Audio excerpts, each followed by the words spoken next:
बिस्मिल्लाहिर्रहमानिर्रहीम। अस्सलाम वालेकुम स्टूडेंट्स। आज हम लोग जब लेक्चर नंबर 8 को स्टार्ट करने लगे हैं और लेक्चर नंबर 8 में आज हमारा जो बेसिक आर्टिकल है वो है internal energy of an ideal gas की। एक आइडियल गैस में जो उसकी इंटरनल एनर्जी होती है वो कैसे होती है और वो किन किन फैक्टर्स पे डिपेंड करती है। तो इसके लिए आप लोग के जो नोट्स में भी भेजूँगा आप लोगों को सॉफ्ट फॉर्म में, और जो लेक्चर के अंदर मौजूद भी हैं उसमें 2 मेथड यूज़ किए गए हैं।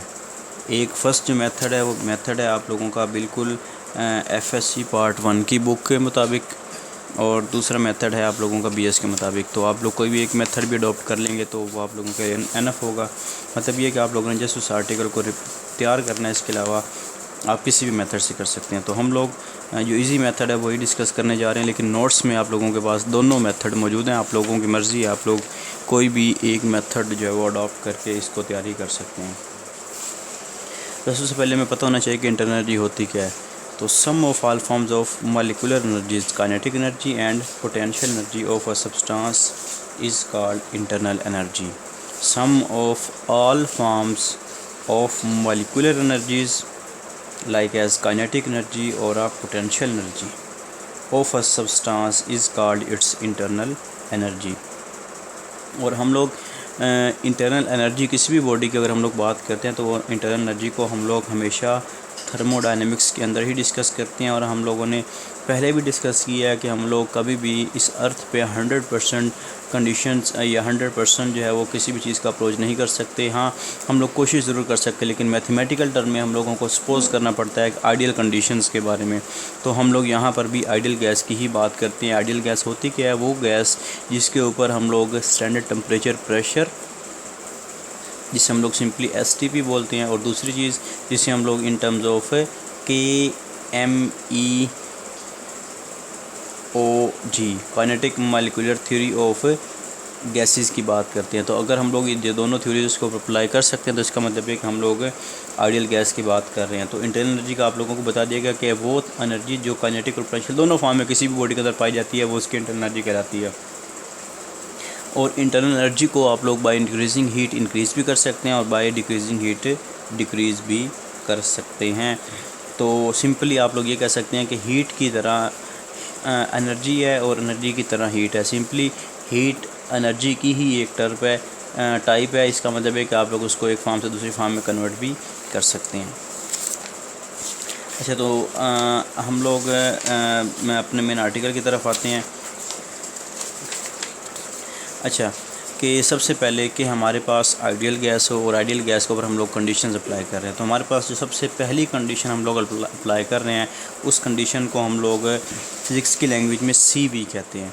अब CV क्या होती है? CV होती है molar specific heat at constant volume. इसको हम लोग डिफ़ाइन भी कर सकते हैं, जैसा कि ये डायग्राम में जैसा कि यहाँ पे दिखाया भी गया है। The amount of heat required to raise the temperature of 1 mole of a substance by 1 kelvin at constant volume. तो ये CV की डेफिनेशन है, which is called molar specific heat. तो सबसे पहले हम लोगों ने यहाँ पर जो कंडीशन अप्लाई करनी है स्टैंडर्ड टेम्परेचर प्रेशर के ऊपर, वो जो पहली कंडीशन है हमारी है वो है CV, which is called molar specific heat at constant volume. अच्छा, सबसे पहले आप लोग लिखें first law of thermodynamics, Q is equal to delta U plus W। अब देखें, हम लोग बात कर रहे हैं कि हमारे पास वॉल्यूम कांस्टेंट है। वॉल्यूम कांस्टेंट होने का क्या मतलब है कि आप लोग जो भी सिस्टम की हीट प्रोवाइड करेंगे वो उसकी इंटरनल एनर्जी डेल्टा U को तो इंक्रीज़ करेगा, लेकिन कोई वर्क डन परफॉर्म नहीं करेगा। क्यों नहीं करेगा? कि वॉल्यूम में चेंजिंग नहीं आ रही। आप लोग इंजेक्शन भरते हैं, इंजेक्शन भरने के बाद उसका जो वॉल्यूम भी है, जो उसकी आप लोग स्पेसिफिक मतलब 1 millimetre 1 milligram 1 millilitre 2 millilitre micrometre जो भी आप लोग इंजेक्शन भरते हैं, सपोज़ आप लोगों ने हाफ़ भर लिया, आप लोगों ने हाफ़ भर लिया, इसका मतलब है कि आप लोग जो भी एनर्जी उसको प्रोवाइड करेंगे उससे उसके जो भी हाफ़ है उस हाफ़ की लेंथ में कोई चेंजिंग नहीं आएगी, उसके वॉल्यूम में बेसिकली कोई चेंजिंग नहीं आएगी। इसका मतलब ये होगा कोई भी वर्क डन परफॉर्म नहीं हो रहा, लेकिन उसकी इंटरनल एनर्जी क्या करी होगी? इंक्रीज़ करी होगी। तो इसका मतलब वर्क डन ज़ीरो हो जाएगा। तो हमारे पास delta U is equal to CV delta T, which is delta U is equal to CV delta T के को लेके हम लोगों ने फर्स्ट कंडीशन अप्लाई की है। तो उसके मुताबिक हमारा जो रिज़ल्ट निकला हुआ है delta U is equal to CV delta T। अच्छा, उसके बाद हम लोग सेकंड कंडीशन अप्लाई करने वाले हैं। पहली दी भी CV molar specific heat at constant volume, दूसरी है CP molar specific heat at constant pressure. अब हम लोग पहले अगर वॉल्यूम अप्लाई किया था तो प्रेशर को छोड़ दिया था, लेकिन अगर हम लोग अब प्रेशर की कंडीशन अप्लाई करें तो अब हम लोग वॉल्यूम की बात यहाँ पर नहीं करेंगे। अच्छा, द अमाउंट ऑफ हीट, अब जिस तरह molar specific heat at constant volume की डेफिनेशन है तो molar specific heat at constant pressure की भी एक डेफिनेशन है। The amount of heat required to raise the temperature of 1 mole of a substance by 1 kelvin at constant pressure. वहाँ पर हम लोग एट कांस्टेंट वॉल्यूम की बात कर रहे थे और यहाँ पर एट कांस्टेंट प्रेशर की बात कर रहे हैं। और specific heat at constant pressure को हम लोग CP से डेल्टा रिप्रेजेंट करेंगे। और इसका जो अगर हम लोग to rise the temperature of 1 mole of a gas by delta T at constant pressure, the heat transfer QP must be equal to CP delta T। then first law apply करें तो QP is equal to, जिस तरह हम लोगों ने कहा था delta U is equal to CV delta T, तो यहाँ पर QP is equal to CP delta T के इक्वल हो जाएगा। और अच्छा, उसके बाद आप लोगों ने सिंपली QP की वैल्यू और डेल्टा U की वैल्यू जो हम लोगों ने अभी इक्वेशन 11.11 और 11.12 बनाई है, इसको आप लोगों ने फर्स्ट लॉ ऑफ थर्मोडायनेमिक्स में अप्लाई कर देना है। और आप लोगों को फर्स्ट लॉ ऑफ थर्मोडायनेमिक्स का पता भी है Q is equal to delta U plus W। अच्छा, उसके बाद the gas expand to keep the pressure constant, so W is equal to P delta V। हम लोगों ने पढ़ा हुआ है W is equal to F dot D। F क्या होता है? PA, तो PAD हो जाएगा, A और D मिला कर डेल्टा V बना देंगे तो हमारे पास W is equal to P into delta V रहेगा। तो फर्स्ट लॉ ऑफ थर्मोडायनेमिक्स के अंदर Q is equal to delta U plus W हो जाएगा और W की जगह पे P इंटू डेल्टा V, तो हमारे पास Q is equal to delta U plus P into delta V answer निकलेगा। अब आप लोगों ने क्या करना है, इक्वेशन 11.12 और 11.11 की वैल्यू पुट अप कर देनी है। तो QP की जगह पे CP delta T is equal to QV की जगह पे CV delta T and plus W की जगह पे P into delta V put up कर दिया। अब हम लोगों ने पढ़ा हुआ है according to ideal gas equation PV is equal to nRT, लेकिन चूँकि हम लोग 1 मोल ऑफ गैस की बात करते हैं तो n की वैल्यू 1 पुटअप कर देंगे तो PV इज इक्वल टू क्या हो जाएगा, RT हो जाएगा। अब आप लोग यहाँ पर देखें, हम लोग चेंज की बात करें तो आप लोग यहाँ पर क्या लिख सकते हैं, P delta V is equal to R into delta T। तो P डेल्टा V की जगह पर बेसिकली कौन सा क्या पुटअप किया जा सकता है, R इंटू डेल्टा T, क्योंकि हम लोग अगर टेम्परेचर प्रोवाइड कर रहे हैं या हीट दे रहे हैं सिस्टम को तो सिस्टम में चेंजिंग आ रही है और वो चेंजिंग यहाँ पर डेल्टा से रिप्रेजेंट की जाती है। अब जरा डिफ्रेंशिएशन देख लें कि हमारे पास एक होता है डेल्टा V और एक होता है DV। तो delta V for a very small change के लिए हम लोग यूज़ करते हैं, लेकिन DV for a very large change हम लोग यहाँ पर यूज़ कर रहे होते हैं। अच्छा, अब अगर हम लोग वैल्यू पुटअप कर दें तीनों इक्वेशन, ये P is equal to R T या P delta V is equal to R delta T, तो हमारे पास जो आंसर निकलेगा वो है CP delta T is equal to CV delta T plus R into delta T। तो अब आप लोगों ने जस्ट सिंपली क्या करना है, आप लोगों ने CV डेल्टा T को टुवर्ड्स राइट पुटअप कर दें, लेफ़्ट शिफ्ट कर दें, तो CP delta T minus CV delta T is equal to R delta T हो जाएगा। अब देखें CP माइनस CV और into R delta T is equal to R into delta T, तो डेल्टा T से डेल्टा T क्या हो रहा है, कैंसिल। तो हमारे पास आंसर क्या आ रहा है, CP minus CV is equal to R। It is obviously from equation that CP is always greater than CV but an amount equal to universal gas constant. अच्छा, अब ज़रा यहाँ पे समझ भी लीजिएगा, वो कहता है कि कौन सी ऐसी कंडीशंस हैं जिसमें हमारे पास जो CP is always greater than CV। इसका मतलब है कि molar specific at constant pressure जो है वो हमेशा ज़्यादा होता है as compare to molar specific heat at constant volume. अब ज़रा समझ लीजिएगा, ये मतलब अक्सर जो है वो पेपर में पूछा भी जाता है कि CP minus CV is equal to R है, तो इसमें CP minus is greater than CV ही क्यों है, मतलब CP माइनस CV क्यों है, CV माइनस CP क्यों नहीं है। तो हमारे पास जो CP है molar specific heat at constant pressure, it is always greater then molar specific heat at constant volume. तो इसकी जो हम लोग रीज़न लिखते हैं, eight constant pressure heat is required not only to increase the temperature and internal energy but also to do work done as gas expand, कि अगर हम लोग कांस्टेंट प्रेशर की बात करते हैं तो जो भी हीट आप लोग सिस्टम को प्रोवाइड करते हैं वो हीट ना सिर्फ उसकी इंटरनल एनर्जी को इंक्रीज़ करती है बल्कि कुछ ना कुछ वर्क डन भी परफॉर्म कर रही होती है। तो कांस्टेंट प्रेशर पे दो चीज़ें, पहली चीज़ उसकी इंटरनल एनर्जी का इंक्रीज़ होना और दूसरी चीज़ उसका जो वर्क डन है वो भी परफॉर्म होना। जबकि कांस्टेंट वॉल्यूम की अगर हम लोग बात करते हैं तो कांस्टेंट वॉल्यूम में सिर्फ और सिर्फ उसकी इंटरनल एनर्जी इंक्रीज़ कर रही होती है। तो इसका मतलब ये है कि हमारे पास सी पी है वो ज़्यादा है क्योंकि उसमें टू क्वांटिटीज़ बैक वक्त मौजूद हैं, लेकिन सी वी कम है क्योंकि उसमें सिर्फ एक सिंगल क्वांटिटी है। तो इसी वजह से हम लोग C P minus C V is equal to R लिखते हैं, ना कि C V minus C P. तो इसी वजह से हम लोग कहते हैं C P is greater than always C P. तो ये हमारा जो आर्टिकल था वो था internal energy of an ideal gas के बारे में। अच्छा, उसी के साथ ही हम लोग नेक्स्ट अपना आर्टिकल डिस्कस करने जा रहे हैं विच इज़ बेसिकली, तो अब देख लें फर्स्ट तो हम लोगों ने जो डिस्कस किया वो यही आर्टिकल ही है, लेकिन उसी का एक सेकंड जो मेथड है वो भी साथ नीचे दिया गया है, वो आप लोग देख लीजिएगा। आप लोगों को जो भी इजी लगे आप लोग कर सकते हैं। अच्छा, नेक्स्ट हम लोग डिस्कस करना जा रहे हैं ब्राउनियन मोशन। तो ब्राउनियन मोशन क्या होती है? तो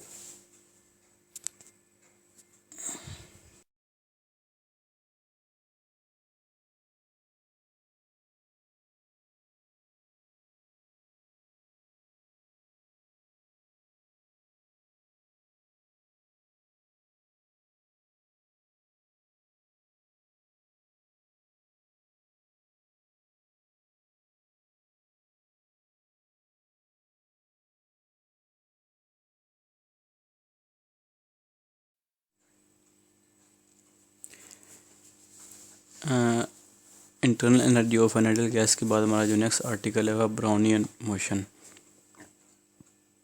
तो सबसे पहले ब्राउनियन मोशन को हम लोग एज अ ब्राउनियन मूवमेंट भी कह सकते हैं। आपको पता है कि मूवमेंट का मतलब भी अपनी जगह को चेंज करना होता है किसी भी ख़ास लम्हे के अंदर, और यहाँ पर मोशन का मतलब भी हम लोग इसी टर्म में ही ले रहे हैं। तो इसको हम लोग डिफ़ाइन करते हैं, it is a physical phenomena in which some quantity is constantly undergoing small random fluctuations. इसका मतलब क्या होगा कि ये एक ऐसा फिज़िकल फिनोमेना है कि जिसमें कोई भी एक ख़ास क्वांटिटी एक स्मॉल रैंडम फ्लक्चुएशन को मुसलसल बेयर कर रही होगी, जिसमें कोई भी क्वांटिटी एक स्मॉल रैंडम फ्लक्चुएशंस को मुसलसल बेयर कर रही होगी, विच इज़ कॉल्ड ब्राउनियन मोशन। तो रॉबर्ट ब्राउन एक साइंटिस्ट का नेम था जिसने सबसे पहले इस चीज़ के बारे में डिस्कशन की थी 1827 के अंदर। तो इसी रॉबर्ट ब्राउन के नेम पर ही इसको हम लोग एज आ ब्राउनियन मोशन का नाम देते हैं। अच्छा, डायग्राम में आप लोग देखें तो दो डायग्राम्स आप लोगों को एक लेफ़्ट और एक राइट साइड पे दिखाई गई हैं। तो जो लेफ़्ट साइड पर डायग्राम है, इस डायग्राम के अंदर जो रेड है वो हमारे पास कोई भी सब्सटेंस है, और ये जो ब्लू या पिंक टाइप ये जो हमारे पास पार्टिकल्स आप लोगों को नज़र आ रहे हैं वो रैंडम मोशन कर रहे हैं किसी भी एक ख़ास डायरेक्शन के अंदर। लेकिन अगर हम लोग राइट साइड पर देखें तो हमारे पास उस सब्सटेंस के ऊपर इन पार्टिकल्स की जो मोशन है वो एक्ट कर रही है। तो यही स्मॉल फ्लक्चुएशंस की वो बात कर रहा है, और इन्हीं की मोशन को ही हम लोग क्या कहते हैं, ब्राउनियन मोशन कहते हैं। इसको हम लोग एक्सप्लेन करते हैं कि अगर हमारे पास किसी भी जगह पर ब्राउनियन मोशन हो रही है तो हम लोग यहाँ पर उन पार्टिकल्स को इन टर्म्स ऑफ एयर भी डिस्कस करते हैं। If a number of particles subjected to Brownian motion are present in a given medium and there is no preferred direction for the random oscillation. हमें पता भी है कि अगर हम लोग देखें किसी भी जगह पर गैस के पार्टिकल्स या कोई भी स्मॉलेस्ट पार्टिकल्स मौजूद हैं तो उनकी जो मोशन होती है वो किसी भी ख़ास डायरेक्शन में नहीं होती, वो रैंडम मोशन होती है। लेकिन क्योंकि पार्टिकल्स की मोशन होती है तो हम लोग इस मोशन को टाइम के साथ रिलेट लाजमी करेंगे।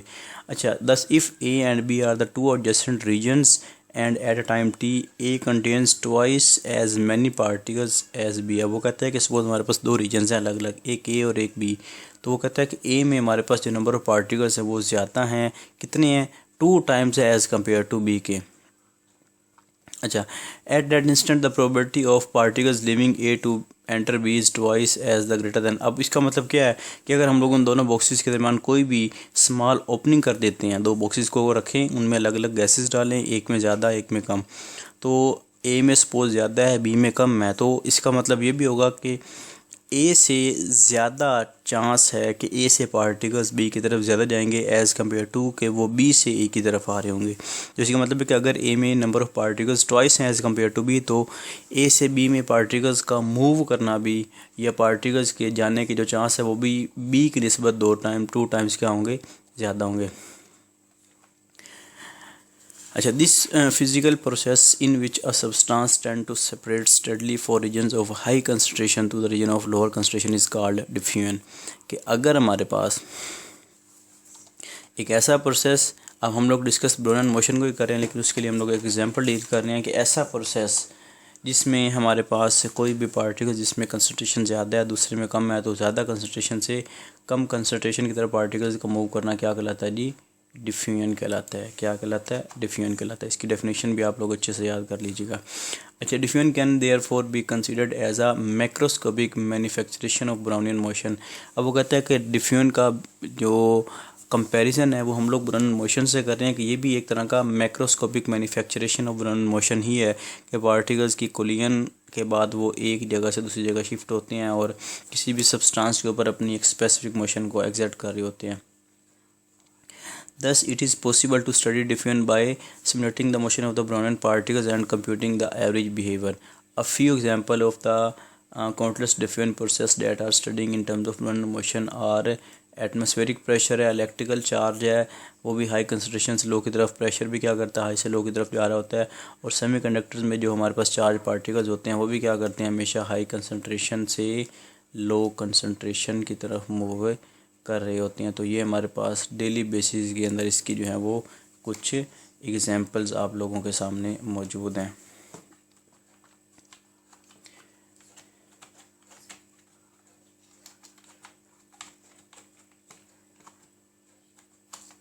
अच्छा, उसके बाद हम लोग यहाँ पर ये देखना चाह रहे हैं कि हमारे पास इस ब्राउनियन मोशन को आइंस्टाइन ने अपनी थ्योरी में किस फॉर्म में एक्सप्लेन किया था। तो Einstein theory of Brownian motion, तो 1877 के अंदर सबसे पहले हम लोग बात करते हैं ब्राउनियन मोशन की।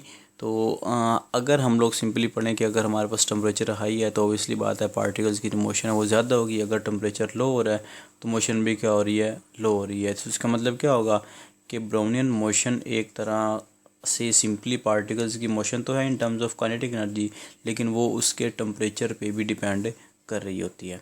तो the idea that molecules of a liquid और gas are constant in motion colliding with each other and bouncing back and forth is a permanent part of the kinetic theory of gases. अब हम simply वही बात कर रहे हैं कि हमारे पास ये जो आइडिया है कि जिसमें पार्टिकल्स मुसलसल मूव करते हैं और लिक्विड की फॉर्म में हो या गैस की फॉर्म में हो हमेशा मोशन में होते हैं इन टर्म्स ऑफ काइनेटिक एनर्जी। तो ये बेसिकली किस चीज़ की बात कर रहा है, वो काइनेटिक थ्योरी ऑफ गैसेस की बात कर रहा है। और जेम्स क्लैरिक मैक्सवेल और बोल्ट्जमैन और रदरफोर्ड इन साइंटिस्ट ने इस चीज़ को बहुत ज़्यादा एक्सप्लेन किया हुआ है। अब according to the theory the temperature of the substance is proportional to the average kinetic energy.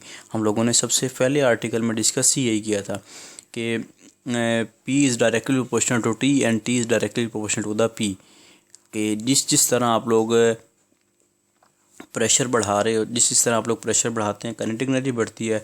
या आप लोग इस तरह भी कह सकते हैं कि जैसे जैसे आप लोग टेम्परेचर बढ़ा रहे होते हैं आप लोग बेसिकली प्रेशर बढ़ा रहे होते हैं, और प्रेशर बढ़ाने का मतलब क्या होगा कि उन पार्टिकल्स की जो काइनेटिक एनर्जी है वो मुसलसल स्टेप बाय स्टेप क्या कर रही होगी, इंक्रीज़ कर रही होगी।